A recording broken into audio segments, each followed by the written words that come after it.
नमस्कार दोस्तों, मैं कुश आपका स्वागत करता हूं एग्रीकल्चर के इस सेशन में। जब बात हो रही है कृषि की, तो कृषि का सीधा संबंध किसान से और किसान का संबंध खेती से होता है। और किसान खेती जमीन में करता है, क्योंकि जमीन में ही पोषक तत्व मौजूद होते हैं और उन्हें लेने के लिए किसान फसल उगाता है। फसलों से ही हमें पोषक तत्व मिलते हैं। ये पोषक तत्व हमें किस प्रकार मिलते हैं? दोस्तों, जो भोजन हम रोजाना खाते हैं उनसे ही हमें पोषक तत्व मिलते हैं। जैसे कि हम खाने में रोजाना चावल, दाल, रोटी, सब्जी, फल आदि खाते हैं, तो उनमें समाये पोषक तत्व हमारा शरीर ग्रहण कर लेता है, क्योंकि प्रकृति ने पौधों को ही ताकत और शक्ति दी है कि वो जमीन से उन सारे पोषक तत्वों को सोख सकता है। हम जमीन से लगातार पौधों के माध्यम से पोषक तत्व खींच रहे हैं। हम सभी जानते हैं कि हमें ज्यादा समय तक जीवन जीने के लिए या अपने शरीर को स्वस्थ रखने के लिए भोजन की आवश्यकता होती है, और उस भोजन से ही हमें पोषक तत्व प्राप्त होते हैं। ये सभी पोषक तत्व मिट्टी के अंदर मौजूद हैं। इसीलिए किसान खेती करता है ताकि हम सभी लोगों का पेट भर सके, और पेट भरने का मतलब हमें ऐसा खाना मिले जिसके अंदर पोषक तत्वों की मात्रा ज्यादा हो। अगर हमें पोषक तत्व ज्यादा मिलेंगे तो हम ताकतवर बनेंगे, स्वस्थ रहेंगे और हमें कोई बीमारी नहीं होगी, यानी कि बिना किसी रोग के स्वस्थ जीवन जिएंगे। तो दोस्तों, इसी एग्रीकल्चर सेशन को आगे बढ़ाते हुए मैं आपको अपने भारत देश की कृषि के बारे में बताता हूं। भारत एक कृषि प्रधान देश है। हमारे देश की 2/3 जनसंख्या यानी कि 70% से ज्यादा की जनसंख्या सीधे तौर पर किसान परिवार से जुड़ी हुई है। अगर हम अपने भोजन की बात करें तो आज हमारे खाने की थाली में चावल, दाल, सब्जियां आसानी से मिल जाती हैं। हमें यह जानना बहुत जरूरी है कि क्या हम शुरुआत से ऐसे ही थे, यानी कि हमारी कृषि का विकास कैसे हुआ। तो उसे जानने के लिए थोड़ा सा हमें पीछे जाना होगा और अपने कृषि के इतिहास को जानना होगा। हमारे कृषि का विकास कहां से शुरू हुआ? हम सभी जानते हैं, हमारा देश 1947 में आजाद हुआ। हमारे देश के प्रथम प्रधानमंत्री पंडित जवाहरलाल नेहरू थे। पंडित जवाहरलाल नेहरू ने जैसे ही देश का कार्यभार संभाला, और संभालते ही हमारे देश के सामने एक समस्या आ गई। समस्या थी, हमारे देश की जनसंख्या बहुत तेजी के साथ बढ़ रही थी और हमारी खेती से उतनी पैदावार नहीं हो रही थी। पैदावार क्यों नहीं हो रही थी? क्या पहले जमीन कम थी? बिल्कुल नहीं, जमीन तो पहले ज्यादा थी। फिर हम ज्यादा अनाज पैदा क्यों नहीं कर पाते थे? उसका कारण था खेती करने का तरीका। जिस तरीके से हम खेती करते थे, आज उस तरीके के बारे में हम बात करेंगे। उस पुराने समय की खेती को हम बौरानी खेती कहते थे। बौरानी खेती को हम पारंपरिक खेती भी कहते हैं। बौरानी खेती एक तरीका था लेन देन का। अगर मैं बात करूं बिजनेस की, तो आप ग्लेस से क्या लेते हैं? प्रोडक्ट्स। आप प्रोडक्ट्स लेते हैं और आपको उसके बदले पैसे देने होते हैं। इसी तरह से हम भी अपनी जमीन से लगातार लेन देन करते हैं। ये जो बौरानी खेती थी वो कुछ नहीं, सिर्फ वो एक प्रकार का लेन देन का एक बढ़िया तरीका था। जो पोषक तत्व हम जमीन से ले रहे हैं, वो पोषक तत्व हमें वापस जमीन में लौटाने भी होंगे। पहले के समय में किसान अपनी जमीन को 2 भागों में बांट देता था। वो ऐसा लेन और देन को बराबर रखने के लिए करता था। वो जमीन के एक भाग में फसल उगाता था और दूसरे भाग को खाली छोड़ देता था, और उस दूसरे भाग में गोबर, राख, सड़ी गली पत्तियां और घर से निकली हुई वेस्ट चीजें होती थी, उसे उस भाग में डालता था। अब यहाँ पर लेन देन कैसे चल रहा है? यहाँ पर लेन देन पौधों की जड़ों के द्वारा चल रहा है। यहाँ पर एक तरफ से हम पौधों के माध्यम से पोषक तत्व निकाल रहे हैं और दूसरी तरफ से पोषक तत्वों को डाल रहे हैं। ऐसा हम इसलिए कर रहे हैं ताकि जमीन के अंदर पोषक तत्वों की बराबर मात्रा बनी रहे। जब पोषक तत्व जमीन के अंदर बने रहेंगे तो पौधों को ज्यादा पोषक तत्व मिलेंगे। पौधों से हमें खाना मिलता है और खाने से हमें पोषक तत्व मिलते हैं। जब आप अच्छा खाना खाओगे तभी आपको पोषक तत्व मिलेंगे। तो इस चीज को बरकरार रखने के लिए किसान क्या करता था? लेन और देन करता था। 6 महीने वो भाग 1 में खेती करता था और भाग बी में गोबर खाद डालता था। फिर 6 महीने बाद भाग ए में गोबर खाद डालता था और भाग बी में खेती करता था। लेकिन इससे हमें नुकसान ये होता था कि हमारी पैदावार पूरी नहीं हो पाती थी। अगर हम दोनों भागों में पैदावार करें तो पैदावार ज्यादा होगी। जैसे ही हमारा देश आजाद हुआ और जनसंख्या तेजी के साथ बढ़ रही थी, अब उस जनसंख्या का पेट भरने के लिए और उसको पूरा खाना देने के लिए हमें अपनी पैदावार को बढ़ाना था। इसी तरह से हम धीरे धीरे सन 1960 तक पहुंच गए और हमने सन 1960 में एक नई हरित क्रांति की शुरुआत की। भारत में हरित क्रांति की शुरुआत करने वाले वैज्ञानिक का नाम डॉक्टर श्री MS स्वामीनाथन है। उस समय हमने समस्याओं को ध्यान में रखते हुए कुछ बदलाव किए। इस हरित क्रांति के अंदर उन मुख्य चीजों का ध्यान रखा गया जिसकी वजह से हमारी पैदावार बढ़े, जिसमें पहली समस्या पर ध्यान दिया गया जो कि हमारे अच्छे किस्म के बीज ना होना। इस क्रांति में नए किस्म के बीजों का आविष्कार किया गया जिनको संकर बीज नाम दिया गया। हरित क्रांति का पहला उद्देश्य संकर बीज इस्तेमाल करना था और दूसरा रासायनिक खादों का उपयोग करना। रासायनिक खाद जो आज हम इस्तेमाल कर रहे हैं जैसे यूरिया, DAP, MOP और पोटाश आदि, इन सभी की शुरुआत 1960 से की गई। रासायनिक खाद के साथ हमने एक और चीज का इस्तेमाल करना शुरू कर दिया, वह रासायनिक पेस्टिसाइड थे।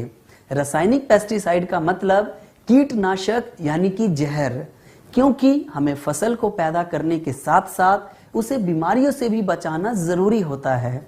हरित क्रांति का तीसरा उद्देश्य नहर नालों का विकास करना था।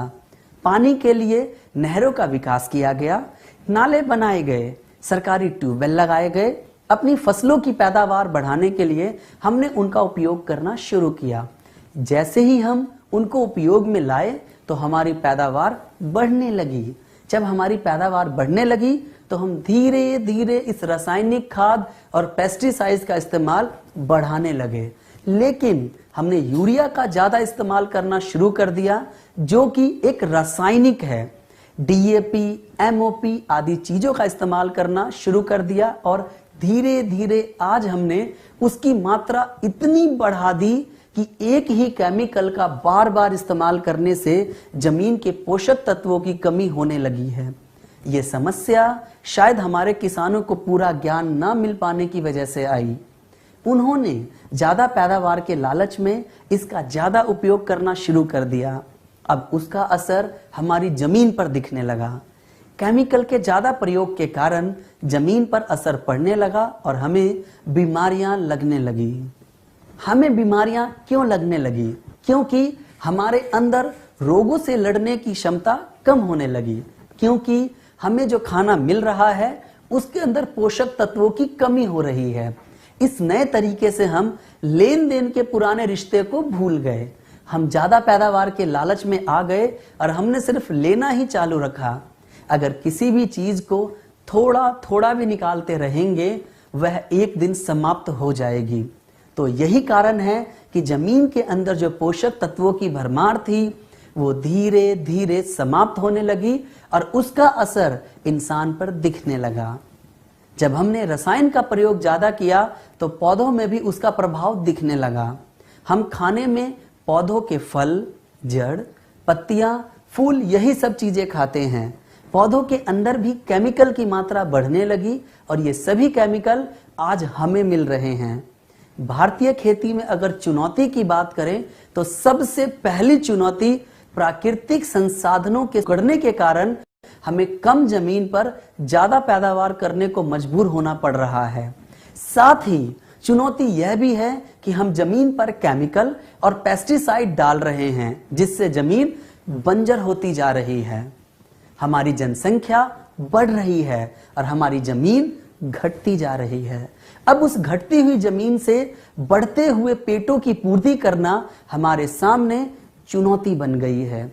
विश्व स्तरीय फल और सब्जी उगाने से अभिप्राय है कि जिसमें रासायनिक केमिकल का इस्तेमाल 2% से ज्यादा ना हुआ हो, यानी कि हम जब स्प्रे करते हैं तो उसमें 2% से ज्यादा रासायनिक ना हो। लेकिन अगर हम आज शाम को स्प्रे करते हैं और अगली सुबह वो फल सब्जी मार्केट में बेच दी जाती है और उस फल सब्जी में उस जहर का असर बना रहता है। आज का किसान परेशान है क्योंकि उत्पादन में बहुत अधिक निवेश हो रहा है। उर्वरक यानी जो यूरिया या डीएपी लगाया जाता है उनकी बहुत अधिक खपत का होना। अगर मैं 1960 की बात करूं तो इस समय उर्वरक अधिक डालना पड़ रहा है। आज लोग 40 किलोग्राम का एक बैग 1 बीघा जमीन में इस्तेमाल कर लेते हैं। उसकी वजह से हमारी मिट्टी के अंदर ताकत धीरे धीरे कम होती जा रही है। उस कमजोर मिट्टी से हम अधिक पैदा करने के लिए उसे ठीक नहीं कर रहे, बल्कि उसमें और यूरिया डालकर उसे और कमजोर करते जा रहे हैं। अभी तक आपने जो समझा, मैं आपसे उससे संबंधित कुछ प्रश्न पूछता हूं। तो पहला प्रश्न है, दूसरा प्रश्न, तीसरा प्रश्न, चौथा प्रश्न, पांचवा प्रश्न, छठा प्रश्न।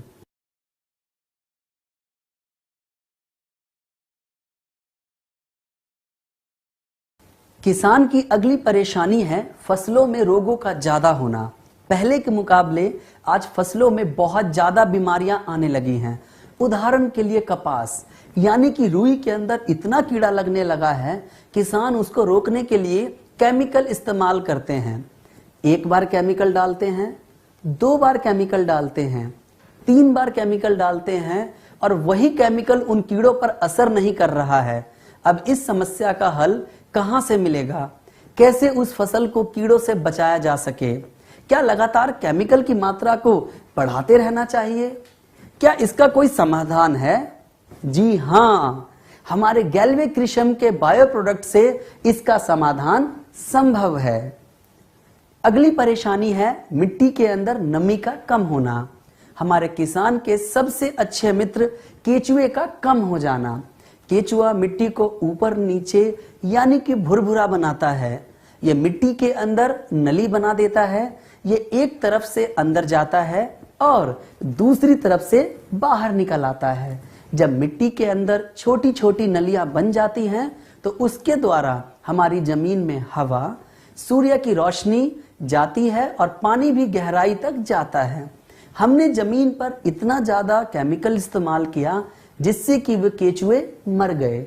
अब वो नलियां बननी बंद हो गई क्योंकि उन्हें बनाने वाला ही नहीं है। अब जब वो छोटे छोटे छेद नहीं बनते जिससे पानी अंदर नहीं जा पाता, अब पानी जल्दी भाप बनकर उड़ जाता है। इसीलिए जमीन के अंदर नमी ज्यादा दिनों तक नहीं रहती है। इसीलिए किसान को बार बार जमीन में पानी देना पड़ता है।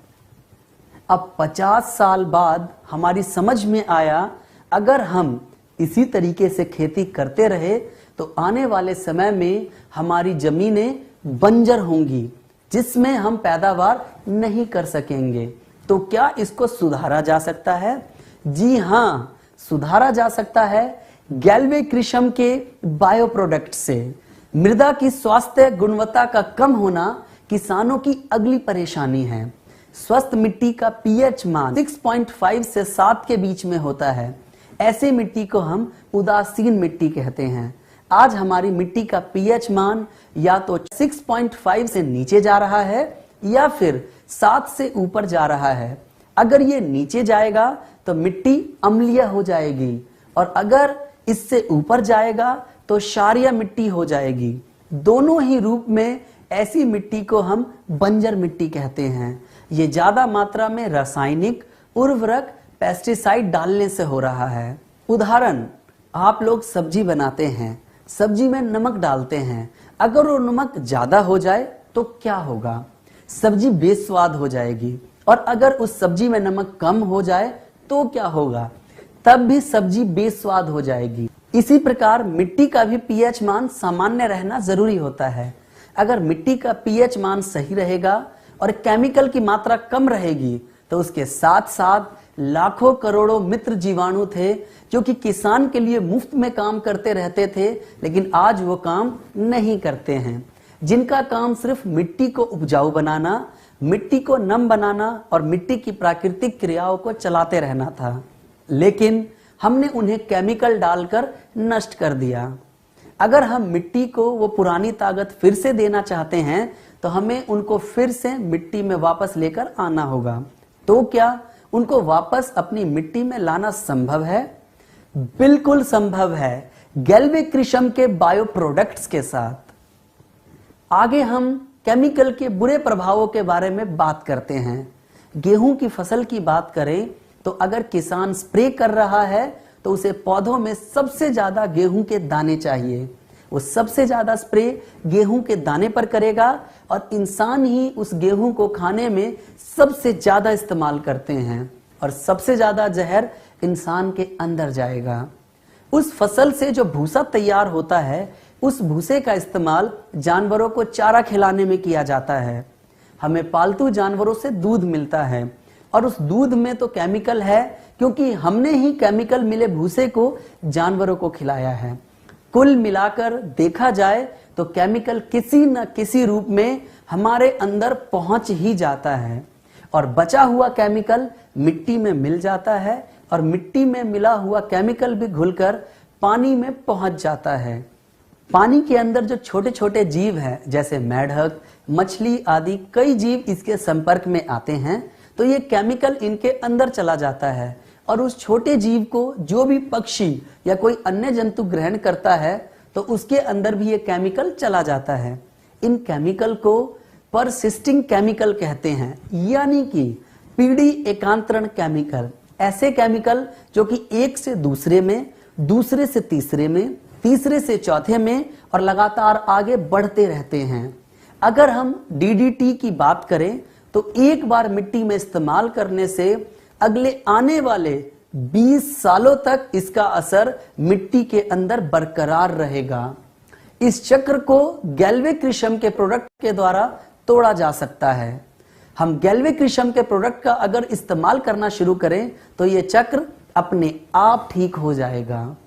आज जो हम इतना सारा केमिकल जो कि दूध, पानी और खाने से ले रहे हैं तो हमारा आने वाला भविष्य भी केमिकल युक्त होगा। दोस्तों, आज का समय अगर हम देखें तो छोटी सी उम्र में ही हमें चश्मे लग जाते हैं, बाल पक जाते हैं और छोटे छोटे बच्चों को किडनी और दिल की परेशानी हो जाती है, अपंगता आने लगी है क्योंकि उन्होंने जो खाना खाया है उसके अंदर पूरे पोषक तत्व नहीं हैं। क्या इसको दूर किया जा सकता है?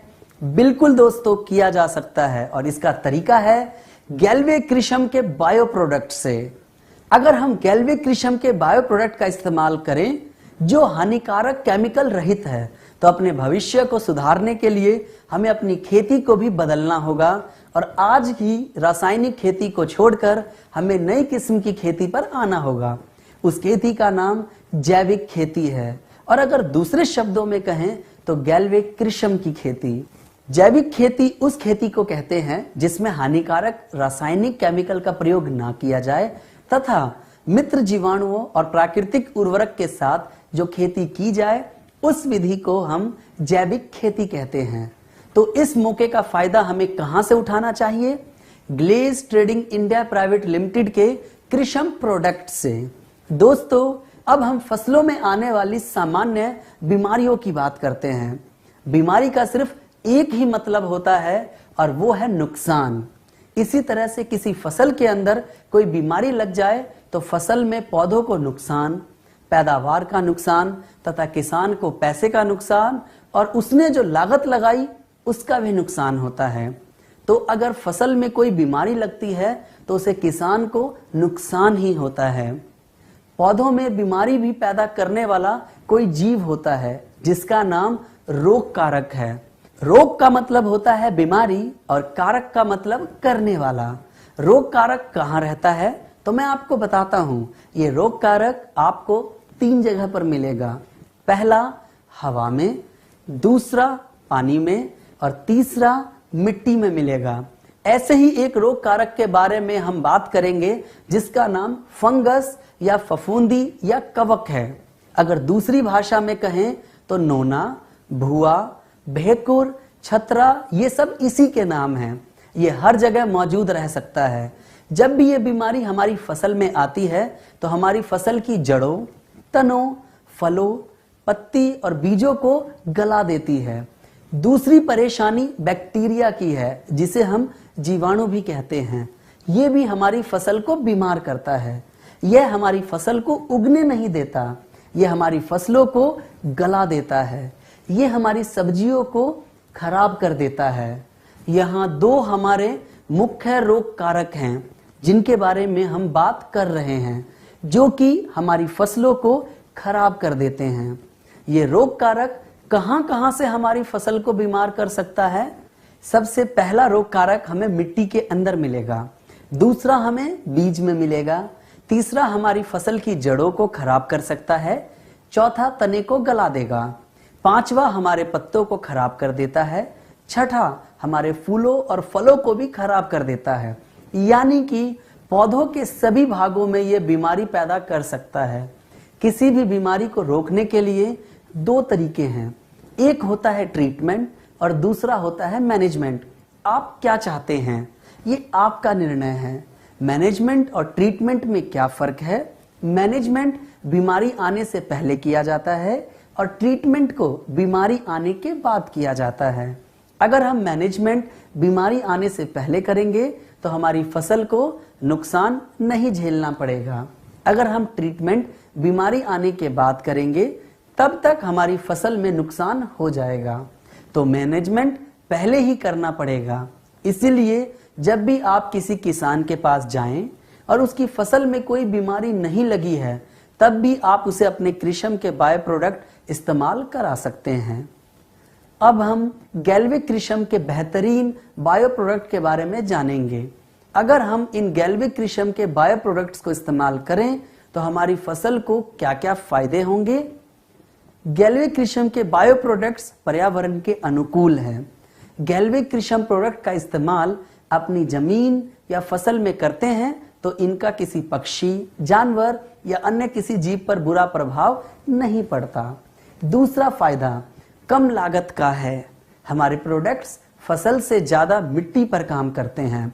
जैसे कि उदाहरण के लिए अगर एक माँ स्वस्थ होती है तो बच्चा भी स्वस्थ होता है। इसी तरह हमारी मिट्टी अगर स्वस्थ होगी तो हमारी फसल भी बेहतर होगी। गैल्विक कृषम के बायो प्रोडक्ट्स को आप सभी फसलों में उपयोग कर सकते हैं, सिर्फ मशरूम को छोड़कर। हमारे प्रोडक्ट का लंबा और स्थायी परिणाम होता है। यानी कि हम अपने प्रोडक्ट्स को जब भी अपनी फसल में इस्तेमाल करते हैं तो उसका रिजल्ट घटता नहीं बल्कि धीरे धीरे बढ़ता है, क्योंकि ये जो छोटे छोटे जीव हैं जो हमारे प्रोडक्ट में मौजूद हैं वो धीरे धीरे करके अपनी संख्या को बढ़ाते हैं। जब हम अपने गैल्विक कृषम के बायो प्रोडक्ट्स को जमीन में इस्तेमाल करते हैं तो हमारे इन प्रोडक्ट्स के अंदर मौजूद जीव अपनी संख्या को 3 से 5 दिनों के अंदर 2 गुना कर लेते हैं। आगे उसको 4 गुना फिर 8 गुना कर लेते हैं। गैल्विक कृषम के बायो प्रोडक्ट्स का असर बढ़ता चला जाता है क्योंकि यह एक जीवित जीवाणु से बना हुआ है। आप गैल्विक कृषम के बायो प्रोडक्ट्स को देखेंगे तो उस पर कोई भी खतरनाक जहर वाला निशान मौजूद नहीं है। इसका मतलब इसके अंदर किसी भी प्रकार का कोई हानिकारक जहर इस्तेमाल नहीं किया गया है। गैल्विक कृषम के बायो प्रोडक्ट्स नोका सर्टिफाइड है। नोका सर्टिफाइड का मतलब है नेचुरल ऑर्गेनिक सर्टिफिकेशन एग्रो, यानी कि हमारे जो प्रोडक्ट्स हैं वो ऑर्गेनिक सर्टिफाइड है।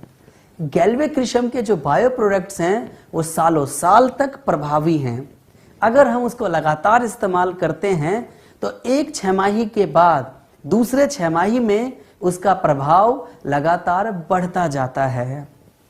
दोस्तों, हमारे प्रोडक्ट्स जमीन में जाकर उन सारी समस्याओं को दूर करता है जिससे कि एक पौधे की उपज यानी कि उसका फुटाव कम हो जाता है। अभी तक आपने जो समझा, मैं आपसे उससे संबंधित कुछ प्रश्न पूछता हूं, तो पहला प्रश्न है, दूसरा प्रश्न, तीसरा प्रश्न, चौथा प्रश्न, पांचवा प्रश्न, छठा प्रश्न, सातवां प्रश्न,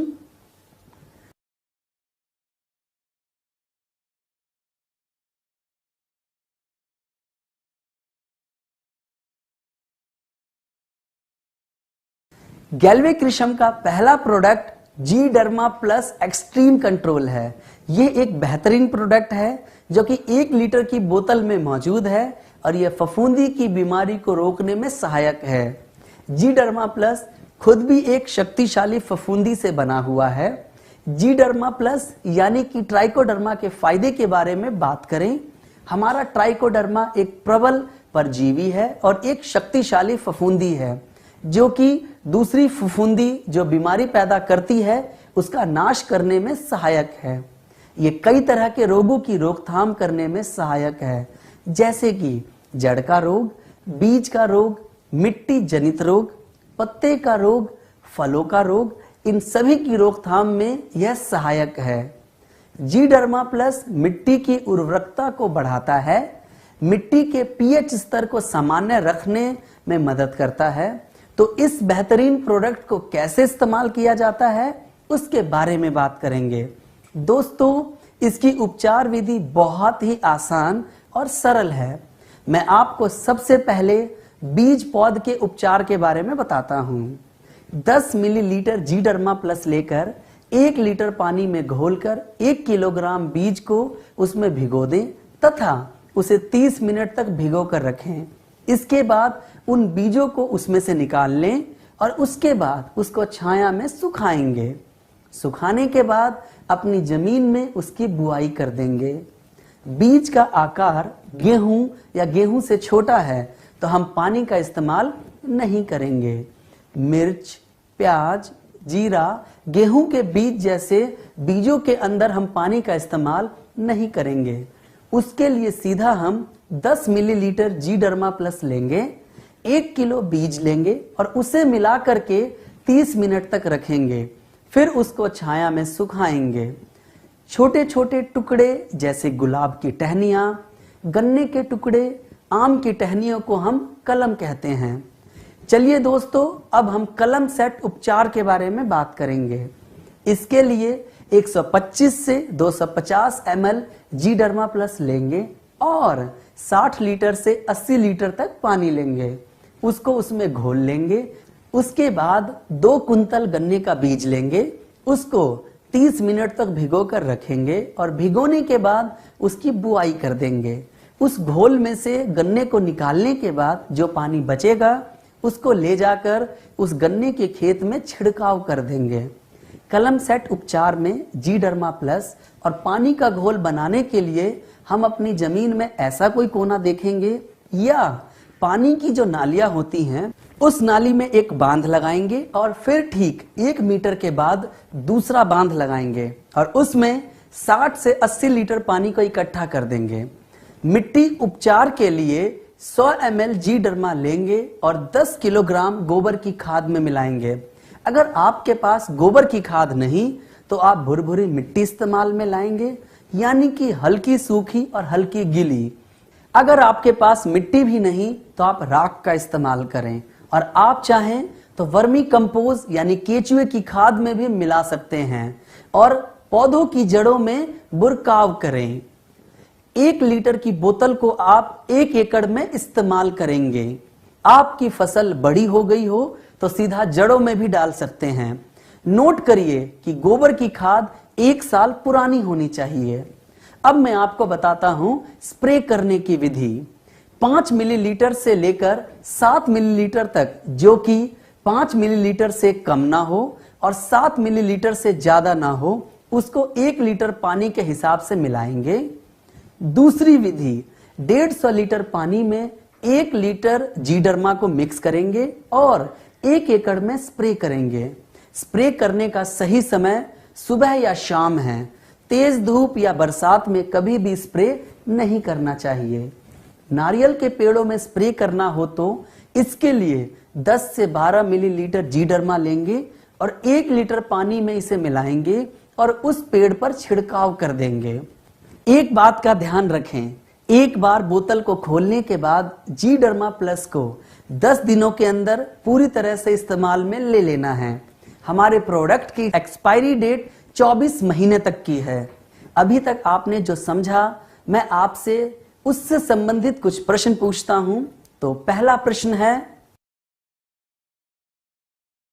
दूसरा प्रश्न, तीसरा प्रश्न,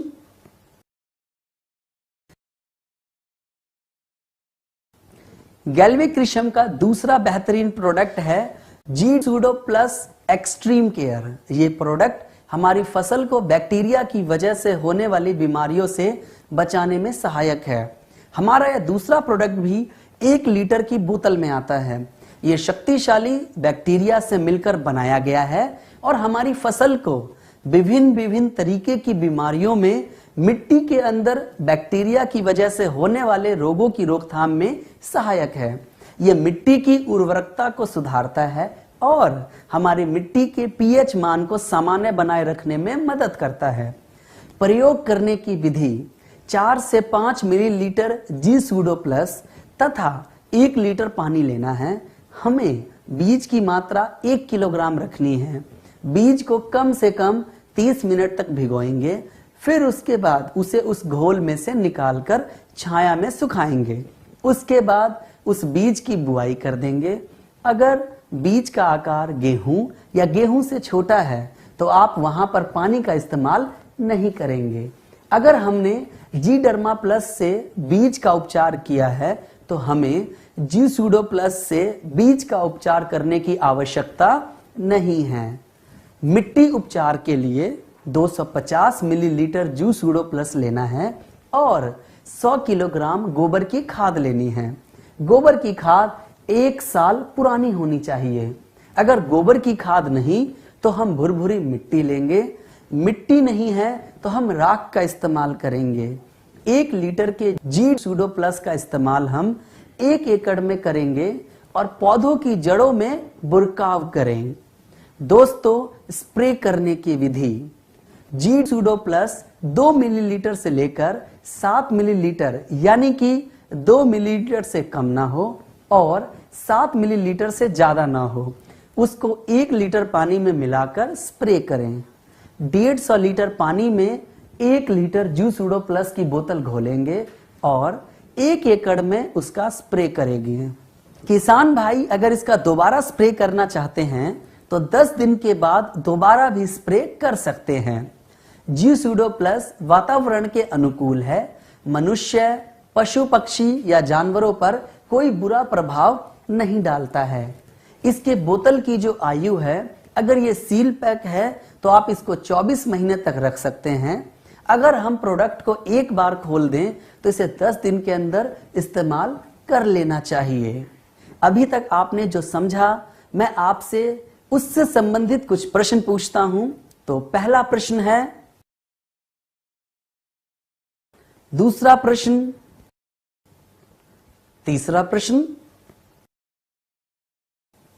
चौथा प्रश्न, पांचवा प्रश्न, छठा प्रश्न, सातवां प्रश्न, हमारा तीसरा प्रोडक्ट है जीएनपीके बायो फर्टिलाइजर। हमारा जीएनपीके 1 लीटर की बोतल में आता है। ये 3 प्रकार के जीवित जीवाणुओं से मिलकर बनाया गया है, जिनका काम पौधों या मिट्टी के अंदर जाकर लगातार नाइट्रोजन, फास्फोरस और पोटेशियम का निर्माण करना है। जीएनपीके जैव उर्वरक के तौर पर एक बेहतरीन विकल्प है। प्राकृतिक तरीके से नाइट्रोजन, फास्फोरस और पोटैश प्रदान करता है। हमारी मिट्टी में मौजूद रासायनिक उर्वरकों के प्रभाव को कम करने में भी सहायक है। मिट्टी की उर्वरकता को सुधारता है, फसल को स्वस्थ बनाने में सहायक है और बेहतर उपज को बढ़ावा देने में सहायक है। मिट्टी का उपचार ऐसे करना है कि 250 मिलीलीटर GNPK लेंगे और 100 किलोग्राम गोबर की खाद लेंगे जो कि 1 साल पुरानी होनी चाहिए। अगर गोबर की खाद नहीं तो राख लेंगे, राख नहीं है तो भुरभुरी मिट्टी लेंगे या वर्मी कंपोज यानी कि केचुए की खाद लेंगे। 1 लीटर की बोतल को हम 1 एकड़ में इस्तेमाल करेंगे। दूसरी, स्प्रे करने की विधि। स्प्रे के लिए 2 मिलीलीटर GNPK 1 लीटर पानी में घोलेंगे और उसका स्प्रे करेंगे या 150 लीटर पानी के अंदर 1 लीटर GNPK को मिलाएंगे और उसका घोल बनाएंगे। इसको 1 एकड़ एरिया में इस्तेमाल करना है। स्प्रे करने का सही समय सुबह या शाम होता है। GNPK का एक्सपायरी डेट 24 महीने का होता है। प्रोडक्ट खोलने के बाद 10 दिन के अंदर हमें इसको इस्तेमाल कर लेना चाहिए। यह वातावरण के अनुकूल है। मनुष्य, पक्षी और जानवरों पर कोई बुरा प्रभाव नहीं डालता है। अभी तक आपने जो समझा, मैं आपसे उससे संबंधित कुछ प्रश्न पूछता हूं। तो पहला प्रश्न है, दूसरा प्रश्न, तीसरा प्रश्न, चौथा प्रश्न, पांचवा प्रश्न,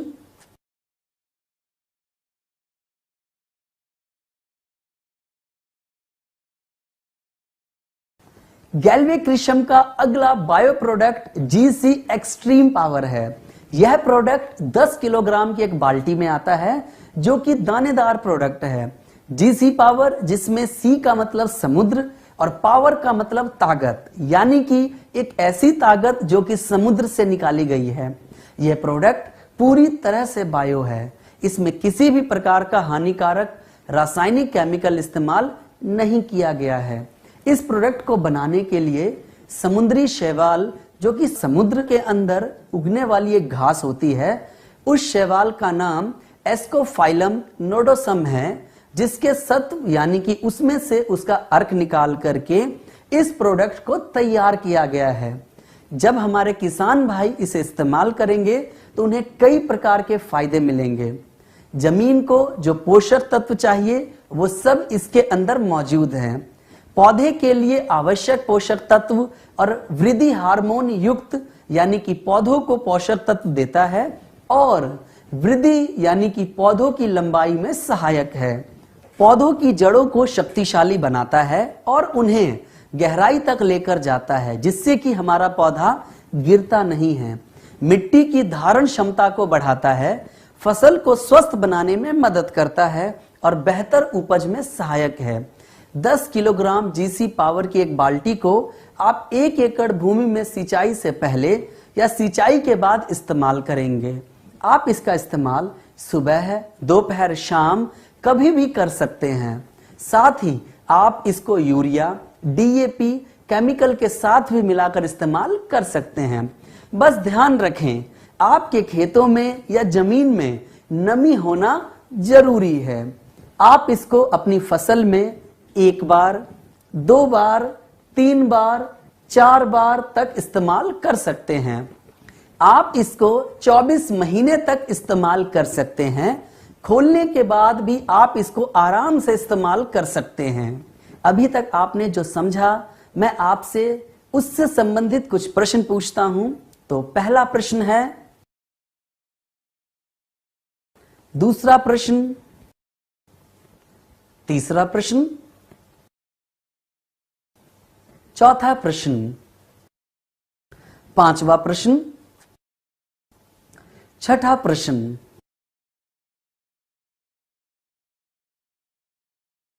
अगला प्रोडक्ट जिसका नाम जीवैम माइकोराइजा बायो फर्टिलाइजर है, जो कि 4 किलोग्राम के बैग में उपलब्ध है।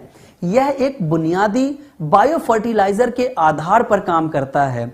यह पौधों की जड़ों में सहजीवी की तरह वास करके उनके फैलाव को बढ़ाता है, जिससे पौधों को अधिक मात्रा में मिट्टी से पोषक तत्व प्राप्त होते हैं। ये मिट्टी की संरचना को सुधारता है, प्रकाश संश्लेषण को बढ़ाता है, सूक्ष्म तथा अति सूक्ष्म पोषक तत्वों को स्थानांतरित करता है।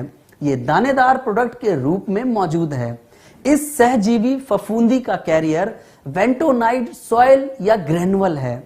अब बात करते हैं कि इसको इस्तेमाल कैसे करना है।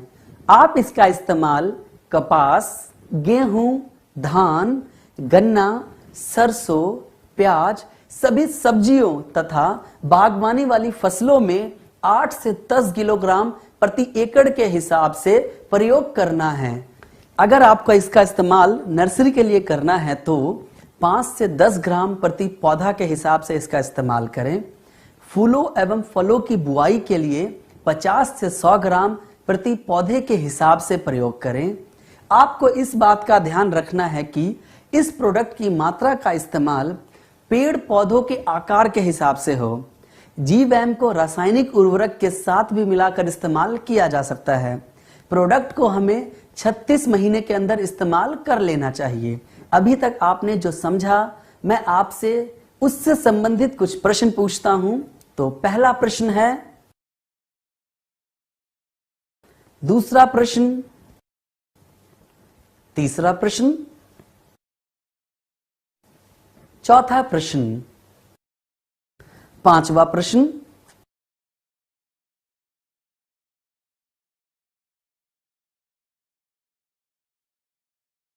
तो दोस्तों ये रहे हमारे गैल्वे कृषियम के 5 बेहतरीन प्रोडक्ट्स, जिनसे अगर किसान जैविक खेती करता है ये प्रोडक्ट उसके लिए फायदेमंद साबित होंगे। तो यहां पर दोस्तों आज का ये ट्रेनिंग सेशन खत्म होता है। धन्यवाद।